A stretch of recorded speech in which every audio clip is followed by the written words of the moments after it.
Yun, good afternoon. Meron tayong WE M92. Ulisin lang natin Yan. Kalasin natin bago. May manual pa siya para sa owners. Unit.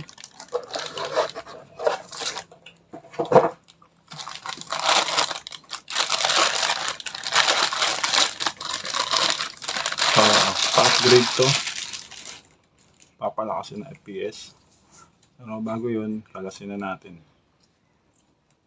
paano mag-disable nito.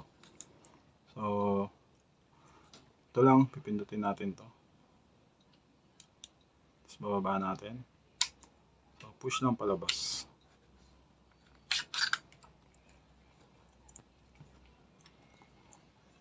So, ito naman, hold lang natin yan. Push lang to para may ikot to. Yan, may ikot na to. Hugot. Spring.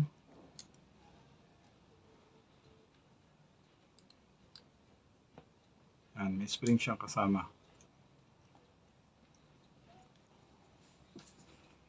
Alisin natin tong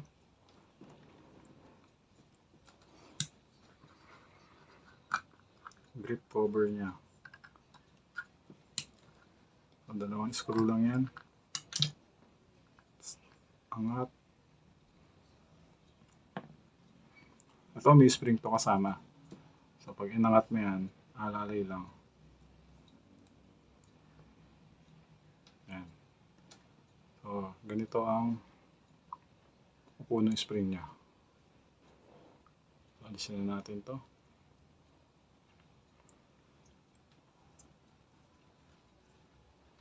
So ito, taas lang to. Push nyo lang dito sa likod. Taas to. Yan. Mahuhulog na yan. Tapos meron tong screw. Tanggalin natin yung screw.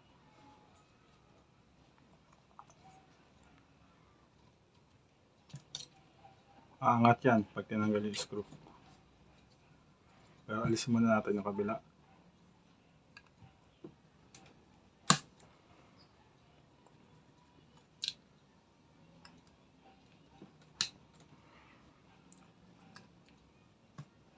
So ito, dahan-dahan lang. Mayroong spring dito para sa trigger bar. So angat lang ulit to. Ayun yung screw nya. Yung spring. Sorry. Pag alis ng spring ay sungkutin nyo lang punta dito para hindi tumalsik. Ayan.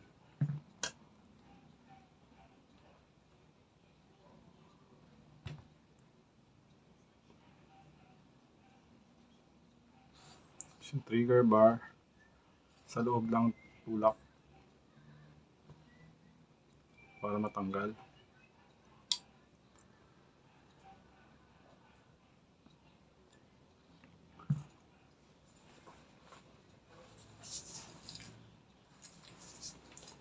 Kuha lang tayo ng pin sa maliit na hammer. Meron pin yan dito. Tulak lang natin itong pin.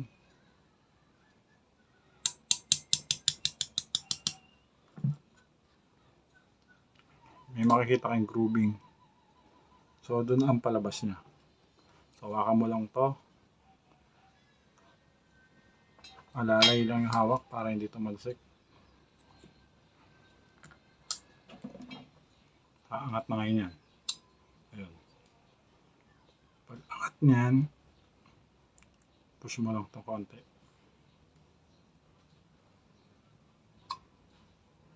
Dahan-dahan lang, may spring ulit yan.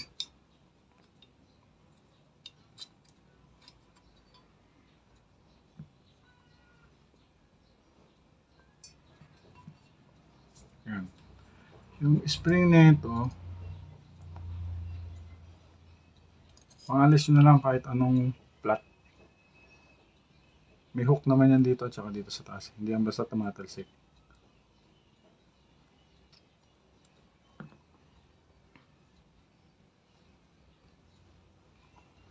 Tapos Phillips screw lang na maliit tayo.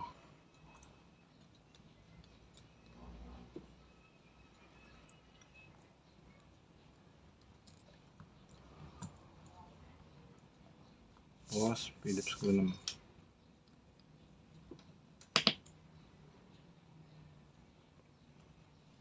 Bali, tatlo lang yung screw niyan dyan.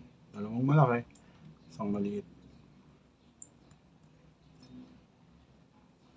Kuha lang ng flat screw. Dito banda sa may trigger, pasok mo lang yan dyan. Taas.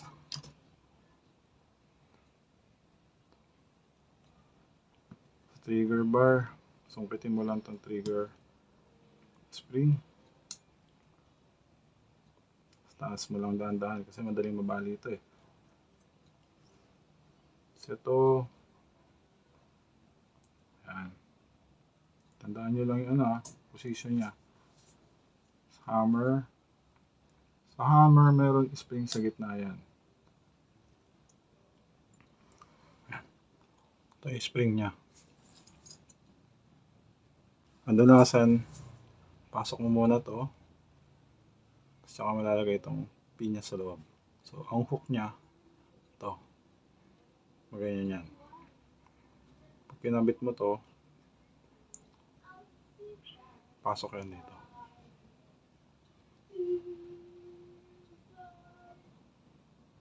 So, pag ano yan. Okay. Mamaya pag assemble natin ulit. So, ito, may spring din to. Ayan o, mabalik. Position ng spring niya ay ganyan lang siya. Tapos sa kabilang side, andito siya. Yan. Naka-hook. Tapos yung kabila, dito. So, pag inalis to, taas nyo lang itong pin, hawakan nyo to.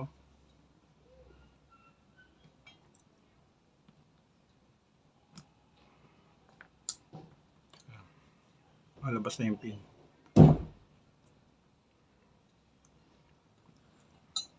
Tabi na natin itong pinaka-framing niya.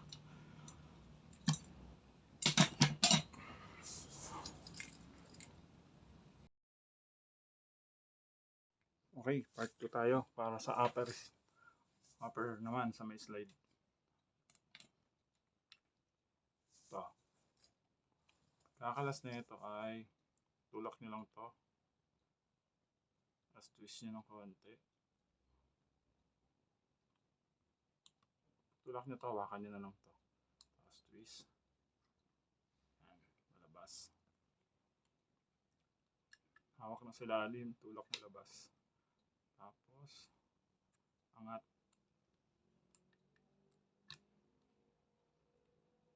I-alay nyo lang yan. Iwas gas-gas din. Lalo na pag maselan ang papagawa.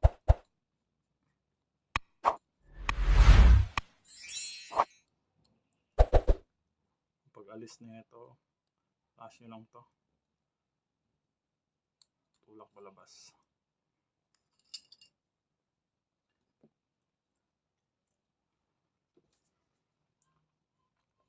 Dati, ano to, ball bearing. Ngayon, Allen. Ano na to, flat screw.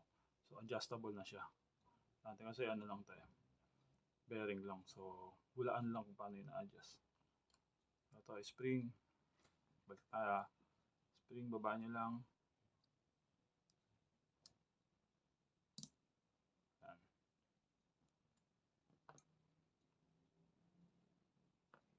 Tapos, taas nyo lang to para matanggal. Tapos, hugot. Tapos, meron tong screw.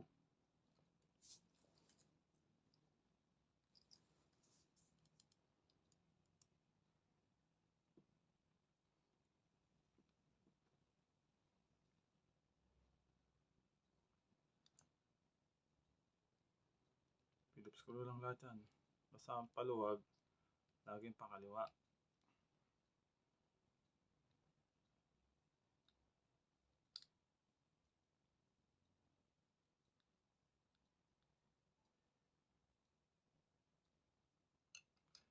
Pag inangat nyo to, kailangan flat screw. Ito nyo yung pasukan ng nozzle. Sakit nyo lang dyan. So, twist nyo lang konti. Yan, para bumuka. May spring uli siya. Pero ito yung spring na to, may stop. Yan. Ito na yung hop-up chamber niya. Sabihin na natin to. Ito lang yung kanyang hop-up assembly. Hop rubber, yung hop knob or backing niya.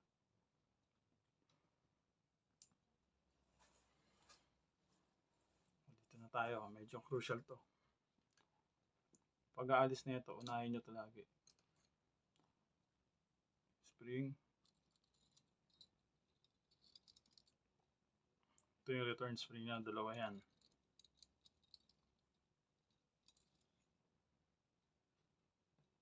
Tsaka nyo alisin itong screw. Medyo matigas talaga to.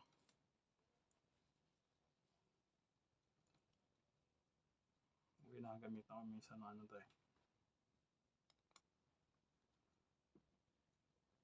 Yan.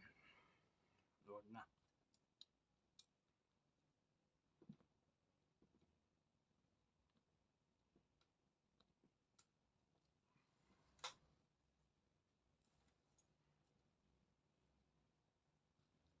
To, ano lang to. Dahan-dahan lang kasi madalas ma-lost thread to eh.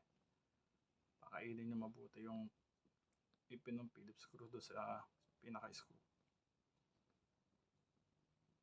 Kasi usually may Loctite to eh. Tigas talaga to. Yung iba, iniinitan. So, tayo hindi na natin iniinitan kasi may oras tayo. Medyo matagal din pag iniinitan.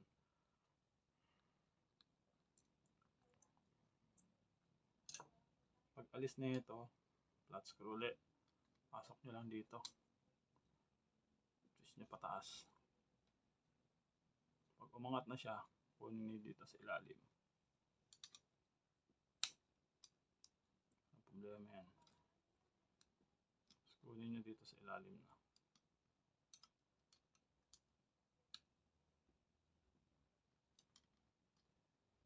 Tigas lang talaga to.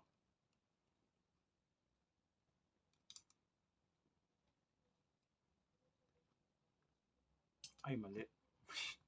Kailangan pala na ito, i-adjust nyo muna to. Pagbago, matigas pa eh.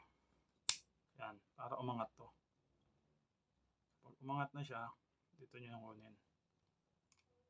Para iwas gas-gas. Pag ayaw nyo sa harapan, titirahin sa likod.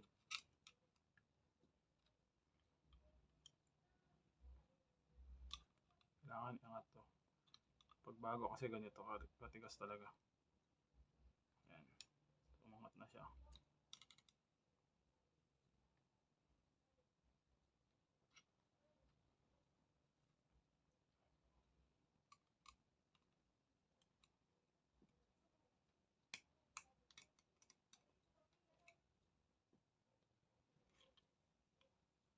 Yun, umangat na. Tandaan lang tayo kasi iwas gas-gas nga tayo. Pag umangat na siya, walang kayong basahan kasi matalas to. Yan. Tapos hugot nyo lang palabas.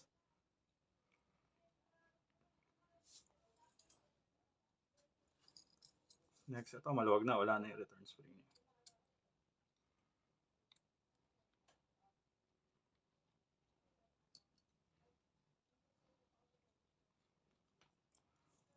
Ito, Allen wrench to na maliit. So, meron dito akong ginagawang technique. Gawa ko, inaalis ko muna to. Pero inahawakan ko na to, inalalayan ko. Para wag mawala yung mga pin, tsaka yung screw maliit.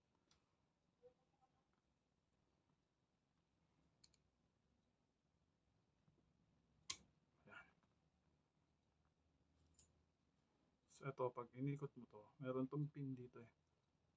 So, ginagawa ko dyan, hawakan ko ganyan. Tapos ikot ko. Sagad yung ikot pataas.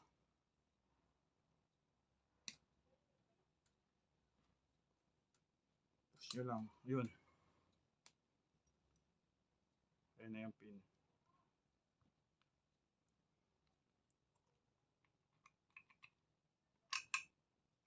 Mahuhulog na lahat yan. Ito yung spring. Yan. Isa yung ginagawa ko dun, naalalayan ko. May pin yan, tapos ipupush ko lang paikot to. Hanggang sa umangat na ganun. So, lalabas yung pin. Tutulak ng spring. So, that's it. Thank you for watching. Pa-subscribe naman mga buddy. Salamat!